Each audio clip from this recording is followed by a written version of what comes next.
সৎ লোকেরা ছেঁড়া খাতা গায়ে দিয়ে ছোট্ট ঝুপড়ির মধ্যে থেকে যে আরাম পায়, অসৎ উপায় উপার্জিত টাকা দিয়া এসি রুমের ভিতরেও বড় লোকেরা সেই শান্তি পায় না। কথা ঠিক কিনা? সেই শান্তি পায় না।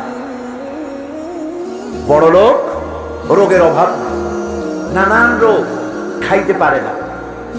যদি পয়সার কিন্তু অভাব নেই, খাইলে কিন্তু প্রত্যেক দিন পোলাও, কোরমা, বিরিয়ানি, জর্দা জম্মের খাওয়া খাইতে পারে, কোনো অসুবিধা নাই। কিন্তু ডাক্তার তার রুজিকে কন্ট্রোল করে দিয়েছে।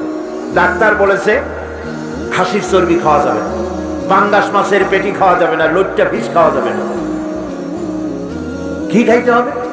খাইবা সকালবেলা ডিমের একটা পুষ, দুপুর বেলায় এক স্লাইস টুস, আর রাতের বেলায় ফলের এক কাপ জুস। রুজি কন্ট্রোল হয়ে গেছে।